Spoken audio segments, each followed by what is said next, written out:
اصحاب کہف کا نام تو سنا ہے نا ماشاءاللہ آپ حضرات۔ پہلے اس کی فضیلت میں ایک حدیث نہ بیان کروں۔ نبی کریم صلی اللہ علیہ وسلم نے فرمایا، یہ مسلم شریف کی حدیث ہے، دجال آئے گا قیامت کے قریب اور بڑے لوگوں کو گمراہ کرے گا، تو حضور نے فرمایا جو سورہ کہف کی 10 آیات زبانی یاد کر لے نا، وہ دجال کے فتنے سے بچ جائے گا۔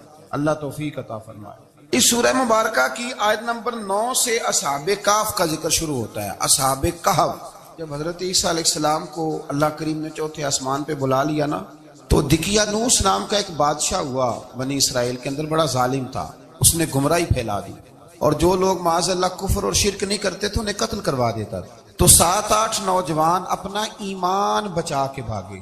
او ہو اللہ اکبر، ساری دنیا مال بچا کے بھاگتی، وہ 7-8 نوجوان اپنا ایمان بچا کے بھاگے کہ یہ ہمیں کہیں کفر کی طرف نہ لوٹا دے۔ تو جا کے ایک غار کے اندر چلے گئے، تو ایک کتا بھی ان کے ساتھ ہو گیا۔ انہوں نے کتے کو بڑے روڑے مارے کہ یہ اگر بھونکے گا، آواز نکالے گا تو ہم پکڑے جائیں گے، ہم نے تو چھپنا ہے۔ پر اس کو نہ ولیوں سے پیار ہو گیا، اس نے کہا بھگاؤ جتنا مرضی مجھے، فطرت میری ہے کہ میں بھونکتا ہوں، پر جب اللہ کے ولی ہوں تو پھر میں ادب کرتا ہوں۔ یہ قرآنی واقعہ ہے۔ اچھا، یہ عین وہ واقعہ ہے قرآن مجید کا کہ جو بہت ساری چیزوں پر ویسے ہی نص ہے اور بہت ساری زبانیں ویسے ہی گونگ ہو جاتی۔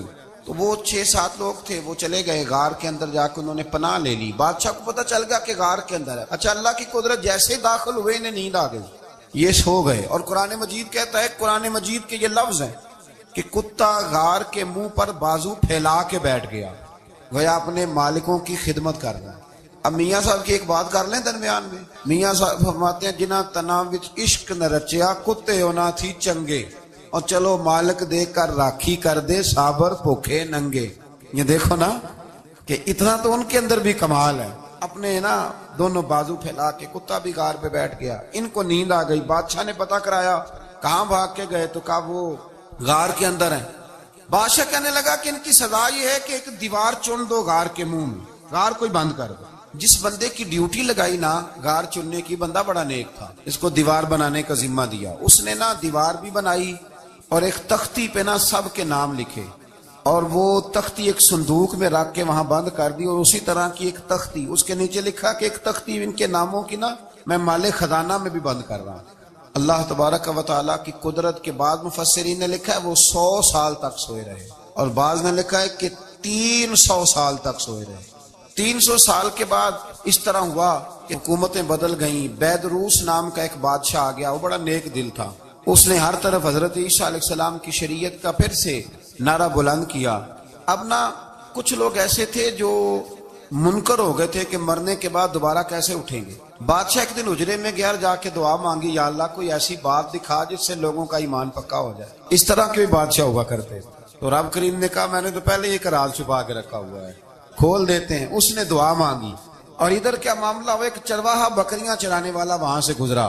اس نے سوچا یہ دیوار ہے، اگر اس کا منہ کھول لوں نا کبھی تو میری بکریاں یہاں تھوڑا سا دھوپ کے اندر سستا لیا کریں گی۔ اس چرواہے نے کیا کیا کہ اس نے وہ دیوار گرائی تاکہ میری بکریاں اندر جایا کریں۔ وہ دیوار گرائی تو اس نے اندر 6-7 لوگ سوئے ہوئے دیکھے، اور کتا بھی سویا ہوا دیکھا۔ اللہ تبارک و تعالیٰ اپنی قدرت سے، اپنے فضل سے ان کی کروٹیں بھی بدلتا رہا۔ اپنی قدرت سے ایک طرف انسان پڑا رہے نا تو اعضاء گل جاتے ہیں، ان کی کروٹیں بھی بدلی جاتی، مناسب روشنی بھی دی جاتی، حرارت۔ اس نے دیوار گرائی تو ان کی آنکھ کھل گئی، ایک دوسرے سے کہنے لگے آج تو بڑی گہری نیند سوئے ہیں یار، آج تو لمبی نیند پوری کر لی، چلو بھوک بڑی لگی ہے ایک دوست کو بھیجو۔ یہ سارا واقعہ قرآن مجید میں موجود ہے، میں اپنے لفظوں میں بیان کر رہا ہوں۔ جاؤ ایک دوست کو بھیجو بازار سے نا کھانا لے آئے، پیسے وہی 300 سال پرانی کرنسی۔ وہ جب نان بھائی کی دکان پہ گیا نا سامان لینے، اس کو پیسے دیے تو نان بھائی نے ہاتھ پکڑ لیا، کہنے لگا میاں تو کدھر سے آیا، یہ کون سے پیسے؟ اس نے کہا پیسے کاہے کے، میں بھی سوچ رہا ہوں کہ حالات بدلے ہیں، سارے حضرت عیسیٰ کا کلمہ پڑھ رہے ہیں، ماحول اور ہے۔ اس نے کہا تیرے ہاتھ کوئی خزانہ لگ گیا، یہ تو ہم نام سنتے تھے کہ یہاں کوئی دقیانوس نام کا بادشاہ رہے، کوئی خزانہ، بتا کہاں سے لیے۔ شور ہوا، حاکم شہر تک خبر پہنچی، بادشاہ تک پہنچی۔ اس نے بتایا کہ بھئی ہم تو دقیانوس کے ڈر سے بھاگے ہیں، کل بھاگے ہیں یا آج سویرے، اتنا زیادہ ہمیں پتہ نہیں، کل یا آج سویرے بس نا۔ اتنا سا ہمیں یاد ہے کہ ہم گئے تھے، بہرحال لوگ جمع ہو گئے، اکٹھے ہو گئے، غار تک پہنچے۔ اب جو غار کے اندر تھے وہ پتہ کہتے کہتے لگتا ہے ہمارا دوست پکڑا گیا ہے، تو پکڑا گیا تو اب بندے جمع ہو، وہ اندر ڈر رہے تھے، تسبیح کر رہے تھے، اللہ کو یاد کر رہے تھے، ادھر یہ پہنچ گیا جب ان لوگوں نے یہ جیتا جاگتا رب کے فضل کا نمونہ دیکھا۔ اور بادشاہ نے کہا کہ یہ کیا ہے، صندوق کھولا تو اس کے اندر وہ تختی لکھی تھی کہ یہ ان کے نام ہے، یہ دقیانوس سے ڈر کے بھاگے ہوئے ہیں، یہاں یہ سو رہے ہیں، اور اسی کی ایک تختی میں نے فلاں جگہ بھی دفن کیا، وہ تختی بھی وہاں سے نکل آئی۔